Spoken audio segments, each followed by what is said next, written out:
நண்பர்கள் அனைவருக்கும் வணக்கம். இந்த வீடியோவில் நம்ம எதை பற்றி பார்க்க போறோம்னா விபூதி கவர் டிசைனை பற்றி நம்ம பார்க்க போகிறோம். விபூதி கவரில் சிங்கிள் கலர் இருக்குது, மல்டி கலரும் இருக்குது. சரிங்களா? அதே போல் சிங்கிள் பேஜ் டிசைன் பண்ணுறதும் இருக்குது, டபுள் பேஜ் டிசைனிங்கும் இருக்குது. சிங்கிள் பேஜ் டிசைன்னா நான் ஆல்ரெடி ஒரு சின்ன ஒரு கவர் வச்சுருக்கேன். இதுதான் சிங்கிள் பேஜ் டிசைன். நம்மளுக்கு இந்த மாதிரி ஒரு சைடு மட்டும் தான் பிரிண்ட் வரும், இன்னொரு சைடு வந்து பிரிண்ட் வராது. இது பார்த்தீங்கன்னா ரெடிமேட் கார்டு அப்படின்னு சொல்லுவாங்க. நான் இங்கே வச்சுருக்கேன் பாருங்கள். இது எல்லாமே ரெடிமேட் கவர்னு சொல்லுவாங்க. சரிங்களா? கார்டுன்னு வருது. இது எப்படின்னா நமக்கு இன்விடேஷன் கடையில் கேட்டோம்னா இந்த மாதிரி கவர் பார்த்தீங்கன்னா கொடுத்துருப்பாங்க. இந்த கவர் வாங்கி நம்ம என்ன பண்ணிக்கணும்னா இந்த எம்டி இடம் இருக்குது பார்த்தீங்களா, இதுக்கு உள்ளே நம்ம டிசைன் ரெடி பண்ணி நம்ம என்ன பண்ணிக்கணும்னா இதை பிரிண்ட் பண்ணிக்கணும். சரிங்களா? இது சிங்கிள் சைடு பிரிண்ட்டு. இதிலே டபுள் சைடு பிரிண்ட்னா என்ன அப்படின்னு கேட்டிங்கன்னா A4 ஷீட்டில் பிரிண்ட் பண்ணி அதை என்ன பண்ணுவாங்கன்னா கட்டிங் மிஷினில் கட் பண்ணி அதுக்கப்புறம் என்ன பண்ணுவாங்கன்னா ஒட்டுவாங்க.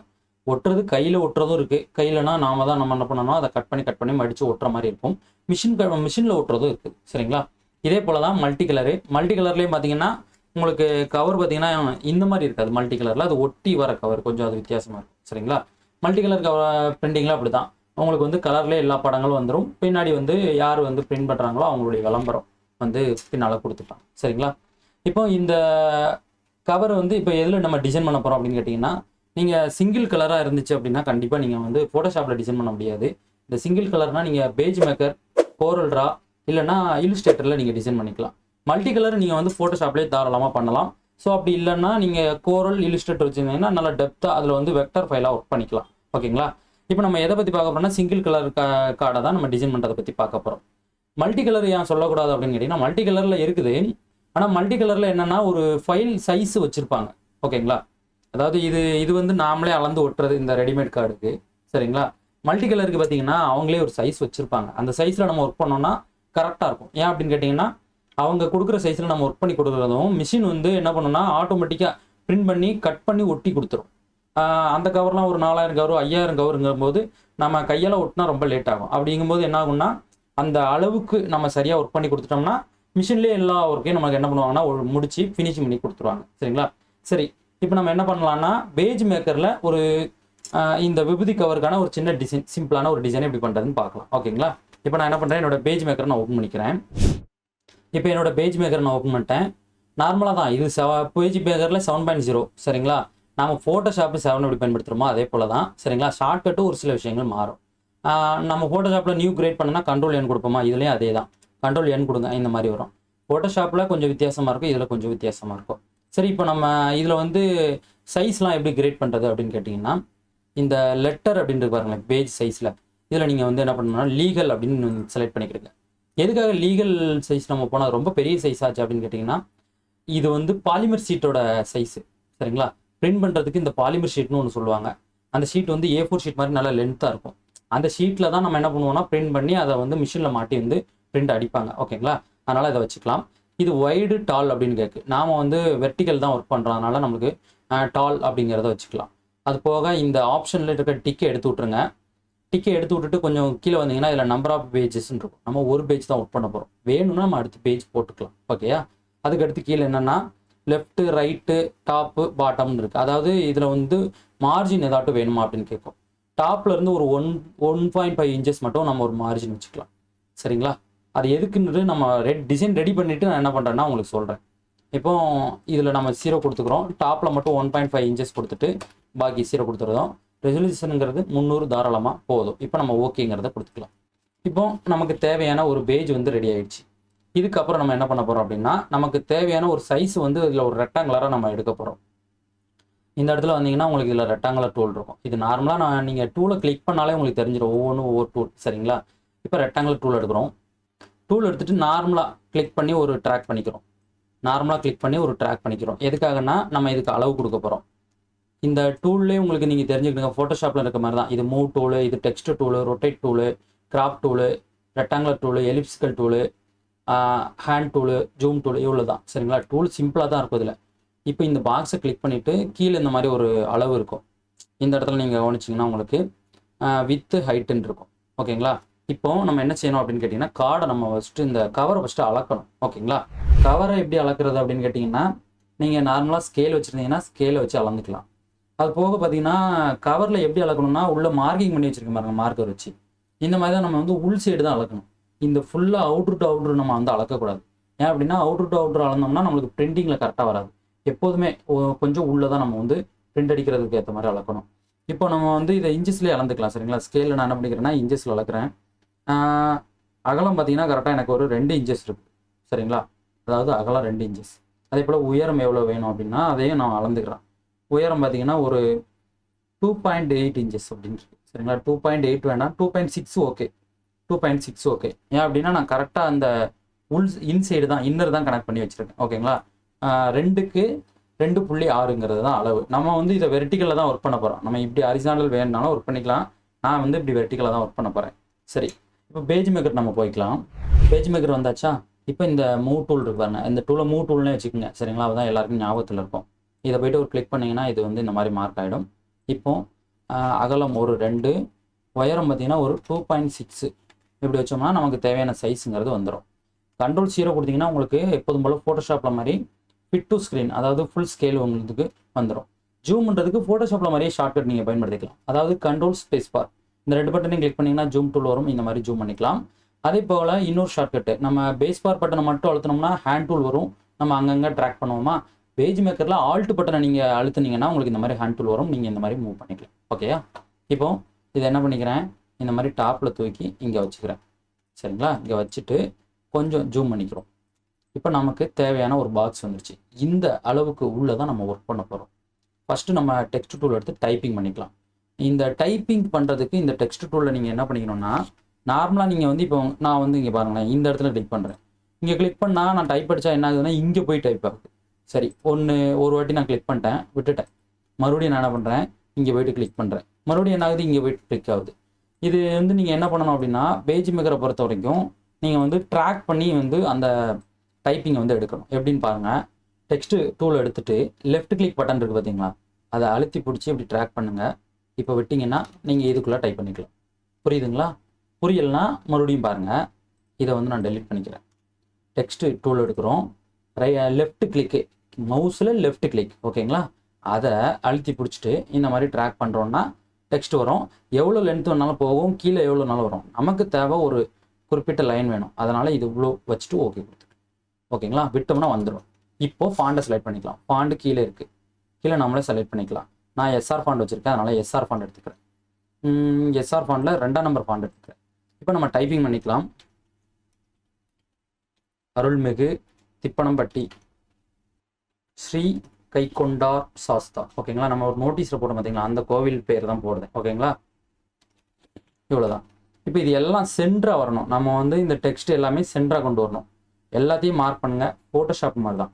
Ctrl Shift C கொடுத்தா உங்களுக்கு எல்லாம் சென்டராக வந்துடும் ஓகேங்களா. ஃபோட்டோஷாப் மாதிரி தான் இருக்கும். ரொம்ப ஈஸியாகவும் இருக்கும் இந்த சாஃப்ட்வேர்.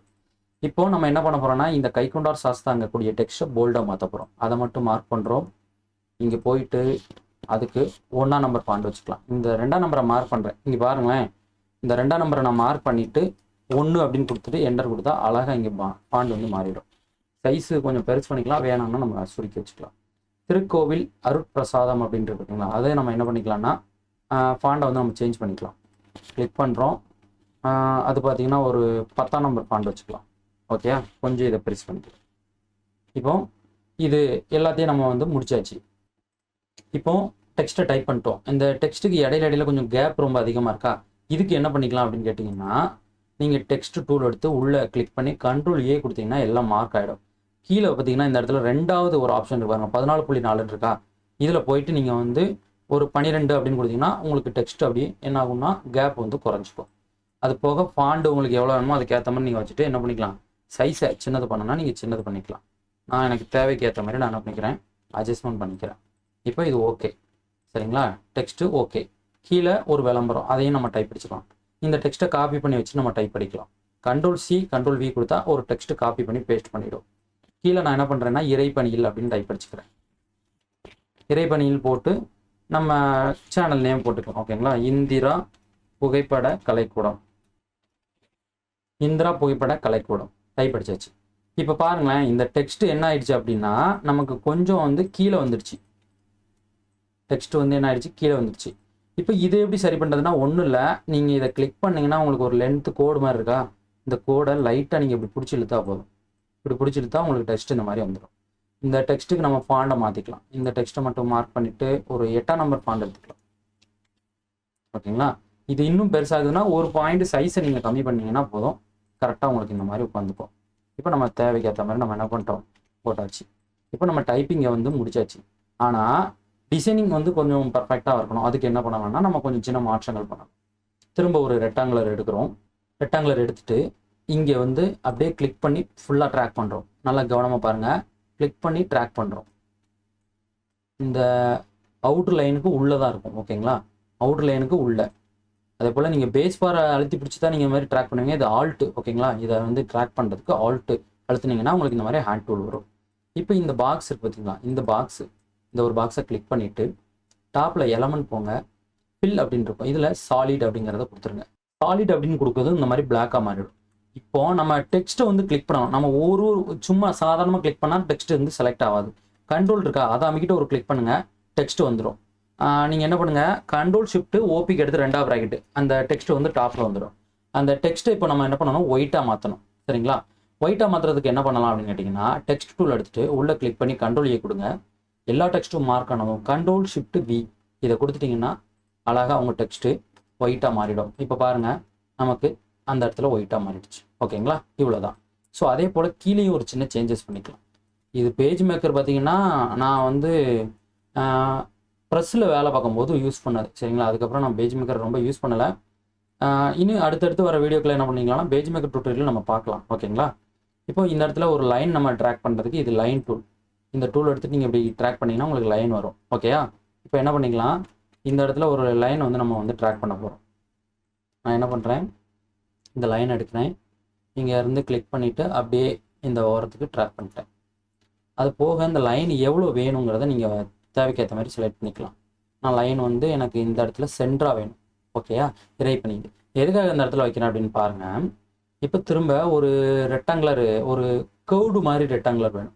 அதுக்கு இதை வந்து லாங்காக நீங்கள் வந்து டபுள் கிளிக் பண்ணிங்கன்னா உங்களுக்கு இந்த மாதிரி வரும், ரவுண்டட் கார்னர்ஸ்னு வரும். இதில் நாம் இந்த 3வது இருக்கிறத எடுத்துகிட்டு ஓகே கொடுத்துக்கலாம். இப்போ இந்த இடத்துல நம்ம ட்ராக் பண்ணுறோன்னா நம்மளுக்கு இந்த மாதிரி ரவுண்டாக வரும். இது ரொம்ப அதிக ரவுண்டாக இருக்குது, அதனால் என்ன பண்ணிக்கலாம், திரும்ப இதில் டபுள் கிளிக் பண்ணுறோம், செகண்டில் இருக்கக்கூடிய இந்த கர்வ்ஸ் எடுத்துக்கும். இது வந்து உங்களுக்கு அந்த கார்னர் வந்து ஒரு ரவுண்டாக வரும், அதுக்காக தான். ஓகேயா? இப்போ இப்படி வச்சுட்டு இதை என்ன பண்ண போகிறோம்னா திரும்ப நம்ம மேலே மாற்றின மணிக்கு இதையும் நம்ம என்ன பண்ண போகிறோம், சாலிடாக மாற்ற போகிறோம். Element fill solid. புரிஞ்சுக்கிறீங்களா? Element fill solid. Black and ஒயிட்டாக மாறிடுச்சா, சாரி பிளாக்காக மாறிடுச்சா. இப்போ இந்த இந்திரா புகைப்பட கலைக்கூடம்ங்கிற டெக்ஸ்ட்டை கிளிக் பண்ணி டாப்பில் கொண்டு வரணும். கண்ட்ரோல் ஷிஃப்ட்டு ஓபிக்கு எடுத்து 2ஆம் ப்ராக்கெட். இதுக்கப்புறம் இதை நம்ம என்ன பண்ணுறோம், இந்த இறைப்பணியில் இருக்கிறத மட்டும் இப்படி மார்க் பண்ணிவிட்டு கண்ட்ரோல் ஷிஃப்ட் வி அப்படின்னு கொடுத்தா போதும். கொடுத்த உடனே உங்களுக்கு ஆரம்பிக்கலைன்னா ஒரு தடவை நீங்கள் வந்து ஜூம் அவுட் பண்ணி ஜூம் இன் பண்ணுங்கள், உங்களுக்கு இந்த மாதிரி காட்டும். நான் என்ன பண்ணுறேன், இப்போ ஜூம் பண்ணி காட்டுறேன். பாருங்கள், நம்மளுக்கு அழகாக பார்த்தீங்கன்னா அந்த டெக்ஸ்ட் வந்து கிடச்சிடுச்சு.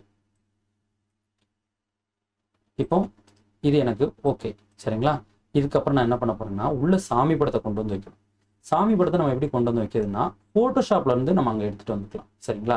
கலரை நம்ம கொண்டு வந்து வைக்க முடியாது, பிளாக் அண்ட் ஒயிட்டாக மாற்றி தான் நம்ம வைக்கிற மாதிரி இருக்கும். இப்போ நான் என்ன பண்ணுறேன், சாமி படத்தை ஒரு சின்ன கிளிப்பில் நான் வந்து போட்டு வச்சுருக்கேன். இப்போ நான் என்ன பண்ணிக்கிறேன், இந்த சாமி படத்தை வந்து எடுத்துக்கிறேன். சாமி படத்தை ஃபஸ்ட்டு நம்ம கிளிக் பண்ணிவிட்டு பிளாக் அண்ட் ஒயிட்டாக மாற்றலாம். இமேஜ் அட்ஜஸ்ட்மெண்ட்டில் டீசேச்சுரேட் அப்படின்னு இருக்கும், ஷிஃப்ட் கண்ட்ரோல் யூ ஷார்ட்கட்டு இந்த மாதிரி மாறிடும். இது மாறினதுக்கப்புறமும் உங்களுக்கு வந்து ஓரளவு கொஞ்சம் தெரியணும், கிளியராக இருக்கணும்னா நீங்கள் கொஞ்சம் அதை வந்து லைட்டாக பிரைட் பண்ணுறது, டார்க் பண்ணுறதெல்லாம் நீங்கள் வந்து பண்ணிக்கலாம். ஓகேங்களா? லைட்டாக பிரைட் பண்ணுறேன், லைட்டாக டார்க் பண்ணுறேன். ஓகே. இதுக்கப்புறம் இது எப்படி அங்கே எடுத்துகிட்டு போகிறதுனா ஒன்றும் இல்லை, இங்கேருந்து ட்ராக் பண்ணுங்கள், இங்கே கொண்டு வந்து விடுங்க, உள்ளே அழகாக வந்துடும். பார்க்கும்போது கொஞ்சம் தரையாக தெரியும், நீங்கள் ஜூம் பண்ணி பார்த்தீங்கன்னா உங்களுக்கு கிளியராக இருக்கும். சரிங்களா? பிரிண்ட் வச்சுருந்தீங்கன்னா ஒரு பிரிண்ட் போட்டு பார்த்தீங்கன்னா உங்களுக்கு வந்து க்ளீனாக தான் வரும். இப்போ நம்ம இதை என்ன பண்ண போகிறோம்னா இங்கே உள்ளே கொண்டு வந்து வைக்க போகிறோம். ஆனால் உள்ளே கொண்டு வந்து வைக்கும்போது இந்த பாக்ஸ் வந்து கட் ஆகுது. அதுக்கு என்ன பண்ணிக்கலாம்னா இந்த லேயரை வந்து பின்னாடி கொண்டு போனாலும் உங்களுக்கு வந்து வெளியில் தெரியும். பாருங்கள், சைடில் தெரியுதுங்களா, இந்த மாதிரி தெரியுதுங்களா. இதுக்கு நம்ம என்ன பண்ணணும் அப்படின்னா நாம் இதை மாஸ்க் பண்ணணும். இது வந்து டாப்பில் வரதுக்கு பாருங்களேன், இப்போ தெரியும் உங்களுக்கு. டாப்பில் வரதுக்கு ஓபிக்கு அடுத்து இருக்க 2ஆம் ப்ராக்கெட்டு, பின்னாடி போனால் மொதல் ப்ராக்கெட்டு. இது வந்து லேயரை மேலே கீழே கொண்டு வரது உங்களுக்கு தெரிஞ்சிருக்கும் இல்லையா, நீங்கள் ஃபோட்டோஷாப்பு பயன்படுத்தியிருப்பீங்க. சரிங்களா? அதனால் நீங்கள் அதை வந்து நீங்கள் அந்த ஷார்ட்கட்டை நீங்கள் ஞாபகத்தில் வச்சுக்கலாம். இப்போ இது கரெக்டாக உள்ளே வந்து ஃபிட் ஆகணும், நமக்கு வந்து உள்ளே வேணும் அப்படின்னா அதுக்கு என்ன பண்ணிக்கலாம்னா ஒன்றும் இல்லை, இதை இந்த மாதிரி ட்ராக் பண்ணிவிட்டு இந்த சாமி படம், அதுக்கப்புறம் ஷிஃப்ட் அழுத்திட்டு இந்த பாக்ஸு, இந்த ரெண்டையும் கிளிக் பண்ணுங்கள். இதை கிளிக் பண்ணிவிட்டு எலமெண்ட் போங்க. இதில் மாஸ்க்குன்னு இருக்கும். மாஸ்க்கை கிளிக் பண்ணிங்கன்னா உள்ளே போயிடும். நீங்கள் பாருங்கள், படம் உள்ளே போயிடுச்சுங்களா? இதுக்கப்புறம் நீங்கள் சைடில் ஒரு கிளிக் பண்ணிவிட்டு அதுக்கப்புறம் இந்த சாமி படத்தை கிளிக் பண்ணி ட்ராக் பண்ணுங்கள். உங்களுக்கு எந்த அளவுக்கு வேணுமோ அந்த அளவுக்கு நீங்கள் என்ன பண்ணிக்கலாம், அந்த படத்தை நீங்கள் பெருசு பண்ணி உள்ளே வச்சுக்கலாம். இப்போ பாருங்களேன், நான் உள்ளே வச்சாச்சு. இப்போ நமக்கு ஒர்க்கு பார்த்தீங்கன்னா ரொம்ப ஈஸியாக முடிஞ்சிட்டு. இது சிம்பிளான ஒரு டிசைன் தான். ஒருவேளை உங்களுக்கு இந்த பாக்ஸு வேணாம், இந்த அவுட்ரு வர பாக்ஸ் வேண்டாம்னா நீங்கள் அதை எடுத்து விடனாலும் என்ன பண்ணிக்கலாம்னா எடுத்து விட்டுக்கலாம். எலமெண்ட் போயிட்டு ஸ்டோக்கில் நீங்கள் நன் அப்படின்னு கொடுத்தீங்கன்னா அந்த பாக்ஸ் இருக்காது. டாப்பில் ஒரு பாக்ஸு, கீழே ஒரு பாக்ஸ் இருக்கும். அதாவது இந்த பிரிண்டிங்கில் இருக்குது பார்த்தீங்களா, இந்த மாதிரி உங்களுக்கு இருக்கும். சரிங்களா? இல்லை அந்த பாக்ஸுங்க இருக்கட்டும், அது வேணும் அப்படின்னா நீங்கள் என்ன பண்ணிக்கலாம், ஸ்டோக்கில் போயிட்டு அதில் ஒரு 1 பாயிண்ட்டு கொடுத்துக்கலாம். இப்போது நமக்கு தேவையான டிசைனுங்கிறது ரொம்ப ஈஸியாக முடிஞ்சிச்சு. பிரிண்ட் ஆகி வரும்போது உங்களுக்கு என்ன ஆகும்னா, நான் அந்த காமிச்சேன் பார்த்தீங்களா ஒரு சின்ன கவர், அதில் மாதிரி தான் உங்களுக்கு வரும். கலர் நீங்கள் என்ன கலரில் பிரிண்டிங்கில் கேட்குறீங்களோ அந்த கலர் வரும். மெஜெண்டா, சியானு, ராயல் ப்ளூ, சரிங்களா? இந்த மாதிரி உங்களுக்கு எந்த கலர் வேணுமோ நீங்கள் அந்த கலரில் நீங்கள் வந்து பிரிண்ட் பண்ணிக்கலாம். டிசைனுங்கிறது ரொம்ப ஈஸி. இதில் பார்த்தீங்கன்னா பேஜ் மேக்கரில் நம்ம பண்ணியிருக்கோம். நீங்கள் இன்னொரு விஷயம் கவனிக்கணும், பேஜ் மேக்கரில் டிசைன் பண்ணால் டெக்ஸ்ட்டு உடையவே உடையாது. நீங்கள் எவ்வளோ தான் ஜூம் பண்ணாலும் உடையவே உடையாது. நான் ஜூம் இவ்வளோ தான் குறிப்பிட்டு ஜூம் பண்ண முடியும். ஓகேங்களா? அதுக்காக நான் என்ன பண்ணுறேன், இங்கே ஒரு டெக்ஸ்ட் நான் உங்களுக்கு வந்து போட்டு காட்டுறேன். கீழே வந்து இப்போ நான் என்ன பண்ணிட்டேன், இந்த டெக்ஸ்ட்டை நான் வந்து அப்படியே சைஸை பெருசு பண்ணுறேன். உங்களுக்கு பெருசு பண்ணிவிட்டு என்ன பண்ணுறேன், இங்கே போயிட்டு இதில் ஆட்டோ கொடுத்துக்கலாம். நம்மளுக்கு நல்லா கிளியராக தெரியணுங்கிறதுக்காக. இப்போ பாருங்களேன், இந்த டெக்ஸ்ட்டை நான் ஜூம் பண்ணும்போது பாருங்கள், குவாலிட்டி நம்மளுக்கு லாஸே ஆகாது. இது வந்து வெக்டர் மாதிரி நம்மளுக்கு இருக்கும். சரிங்களா? வெக்டர் ஒர்க் மாதிரி தான் இருக்கும். அதனால் நம்மளுக்கு வந்து குவாலிட்டி வந்து லாஸ் ஆகாது. பிரிண்டிங்கும் உங்களுக்கு பர்ஃபெக்டாக இருக்கும். சரிங்களா? இவ்வளோ தான். இந்த பேஜ் மேக்கர் டிசைனிங்கில் நம்ம ஈஸியாக என்ன பண்ணிட்டோம், நமக்கு தேவையானது டிசைன் பண்ணிட்டோம். சரி, இதை எப்படி பிரிண்டிங் பண்ணுவாங்கங்கிறத ஒரு சின்ன டிப்ஸாக நம்ம சொல்லிடலாங்களா? ஓகே. இப்போ இதை எப்படி பிரிண்ட் பண்ணுவாங்க அப்படின்னா, இது லீகல் ஷீட்டில் A4 ஷீட்டு. சரிங்களா? இந்த ஷீட்லேயே பார்த்தீங்கன்னா உங்களுக்கு 1 inches நம்ம வந்து அளவு கொடுத்துருந்தோம் பார்த்தீங்களா, மேலேருந்து டாப்லேருந்து. நான் உங்களுக்கு ஒரு சின்ன மார்க்கிங் பண்ணி காமிக்கிறேன் பாருங்கள். இந்த மாதிரி ஒரு மேலே ஒரு கோடு வச்சுருந்தோம் பார்த்தீங்களா நம்ம டிசைனிங்கில். எதுக்காக அப்படின்னா, இதுக்கு மேலே வந்து மிஷினில் மாட்டுவாங்க. இந்த பேப்பரை மிஷின் உள்ள இப்படி வச்சுட்டு இப்படி மாட்டுவாங்க. ஸோ அதுக்கப்புறம் உங்களுக்கு இந்த மாதிரி பார்த்தீங்கன்னா மிஷின்லேயே இருக்கும். இப்படி இருக்கும். மிஷினை பார்த்துருந்தவங்களுக்கு தெரியும், பார்க்காதவங்களுக்கு தெரியாது. இந்த மாதிரி இருக்கும். இந்த பிரிண்டிங்கிறது இந்த இடத்துல இருந்திருக்கும். நம்ம பிரிண்ட் பண்ணதும் இந்த பாலிமர் ஷீட்டில் இப்படி தான் வரும். தெரியுதுங்களா? இப்படி தான் வரும். இந்த பேப்பரை தான் மிஷினில் மாட்டி அதுக்கப்புறம் என்ன பண்ணுவாங்கன்னா பிரிண்டிங் பண்ணுவாங்க. சரிங்களா? அதுக்காக தான் டாப்பில் நம்ம என்ன பண்ணோம், 1.5 inchesக்கு இந்த கேப் விட்டோம். ஓகேங்களா? இந்த கேப்பு விடணும் கண்டிப்பாக. எதுக்காக அப்படின்னா, இந்த ஷீட்டை நமக்கு வந்து மிஷினில் மாட்டுறதுக்கு கொஞ்சம் இடம் வேணும், கேப் வேணும். அதுக்காக தான். ஓகேங்களா? இந்த டாப்பில் வச்சுட்டு பிரிண்டிங் பண்ணுவாங்க. நமக்கு பிரிண்டிங் எவ்வளோ வேணுமோ நம்ம என்ன பண்ணிக்கலாம்னா அதுக்கு ஏற்ற மாதிரி என்ன பண்ணிக்கலாம், மிஷினில் வச்சு பிரிண்ட் அடிச்சுக்கலாம். சரிங்களா? இவ்வளோ தான். பேஜ் மேக்கரில் ரொம்ப சிம்பிளாக நீங்கள் பண்ணிக்கலாம். எதுக்காக நான் பேஜ் மேக்கர் சொன்னேன், மற்ற சாஃப்ட்வேர் இருக்குது, கோரோல்ட்ரா இருக்குது, இல்லஸ்ட்ரேட்டர் இருக்குது. எதுக்காக பேஜ் மேக்கரை செலக்ட் பண்ணேன் அப்படின்னு கேட்டிங்கன்னா, நீங்கள் பேஜ் மேக்கரை சாதாரண கவர்மெண்ட் லேப்டாப்பு, டூயல் கோர் இருக்கக்கூடிய ஒரு கம்ப்யூட்டரு, நீங்கள் லோ எண்ட் பிசி, ரொம்ப பழைய காலத்தில் உள்ள பிசிலாம் வச்சுருக்கீங்க அப்படின்னா கூட நீங்கள் என்ன பண்ணிக்கலாம், தாராளமாக இந்த பேஜ் மேக்கரை பயன்படுத்திக்கலாம். இதே நீங்கள் கோரல் போனீங்கன்னா லோ வெர்ஷன் பயன்படுத்திக்கலாம். கோரலில் இருக்க லேட்டஸ்ட் வெர்ஷன்லாம் இன்ஸ்டால் பண்ணிங்கன்னா கொஞ்சம் ஹேங் ஆகும், லேக் ஆகும். இல்லஸ்ட்ரேட்டர் அப்படிங்கிறது கண்டிப்பாக லேக் ஆகும். அதுக்கு கிராஃபிக்ஸ் இருந்தால் தான் உங்களுக்கு பர்ஃபெக்டாக பார்த்தீங்கன்னா ஒர்க் ஆகும். சரிங்களா? அதனால தான் நான் என்ன பண்ணுறேன், பேஜ் மேக்கரை நீங்கள் தாராளமாக பயன்படுத்திக்கலாம். பேஜ் மேக்கர்லேயே நிறைய டிசைனிங் பண்ணுவாங்க. இன்விடேஷன் டிசைனிங், நோட்டீஸ் டிசைனு, சரிங்களா, எக்கச்சக்க டிசைனிங் பண்ணுவாங்க. டபுள் பேஜி, 4 பேஜ், 4 பேஜ் அந்த மாதிரி வரக்கூடிய நோட்டீஸ்லாம் இருக்குது பார்த்தீங்களா, அது எல்லாமே நம்மளுக்கு பேஜ் மேக்கரில் தான் டிசைனிங் பண்ணுவாங்க. சரிங்களா? Okay friends,